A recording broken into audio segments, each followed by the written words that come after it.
आपने उर्मिला, आपने ये सवाल उठाया, अभी आपने कहा कि इस पर नेताओं की खामोशी है, मतलब इस पर बड़े नेताओं ने, तमाम लोग अभी तक चुप हैं।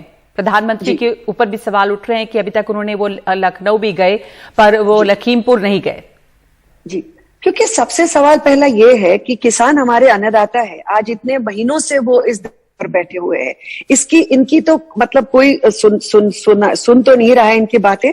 और इसके बावजूद जो लोग मर गए हैं, इनमें 22 साल का लड़का, 40 साल का आदमी, 60 साल का आदमी, रमन कश्यप करके एक प्रेस का भी यंग जर्नलिस्ट था, वो भी अपनी जान गंवा बैठा है। क्या ये हमारे देश के हैं? ये लोग कहाँ के लोग हैं?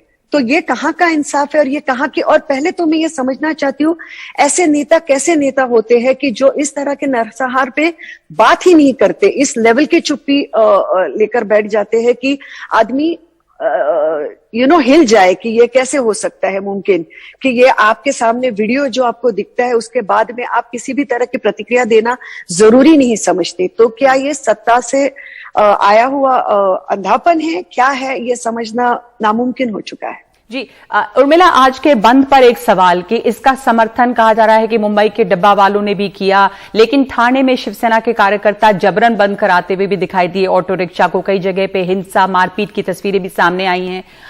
इसलिए विपक्ष कह रहा है कि ये स्टेट स्पॉन्सर्ड है, पुलिस की मदद से बंद कराया गया है। कितना जन समर्थन दिखाई दिया है?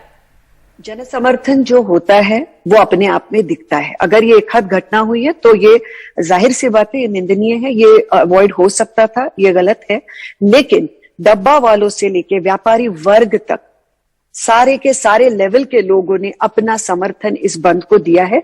और इसकी वजह यह है नगमा कि अगर हम आज दूसरी तरफ देखते हैं, आज किसानों के ऊपर ये चीज हो रही है, कल को डॉक्टरों पे होगी, परसों किसानों पे होगी, वकीलों पे हो सकती है। हम हर वक्त अपनी चमड़ी बचा के दूसरी ओर देखते रहे तो हम और आप ऐसे, मेरा मतलब है जैसे जो मैंने शुरुआत में कहा कि हमारे अपने कौन है, इसका सवाल उसी पे आता है। अगर हमारे देश के किसानों पर ये बात आती है तो हमारे अन्नदाताओं पे जहां पे बात आती है, और ये कितने महीनों से चल रहा है, तो ये जो स्टेट स्पॉन्सर्ड वगैरह कहा जाता है, तो वर्ली में तो शिवसेना के नेता सचिन अहिर जी को भी पुलिस ने अपने हिरासत में भी ली कुछ वक्त के लिए। वहां पे मुंबई की मेयर किशोरी ताई भी बैठी हुई थी। तो ऐसा कुछ है नहीं। मुझे लगता है तीनों पार्टीज ने और उनके कार्यकर्ता और नेताओं ने अपने अपने तरीके से इस बंद को आगे रखा, और निषेध हमने अपना आगे रखा कि इस तरह के फैसिज्म तो नहीं चल सकता। तो ये कहने की बात है, और इस देश के किसान अकेले नहीं है। महाराष्ट्र अपने पूरी ताकत के साथ उनके साथ खड़ा है, और ये खूबसूरती ये है कि हर एक लेवल के लोगों ने उनको एक उत्स्फूर्त अंदर से समर्थन दिया है इस बंद को।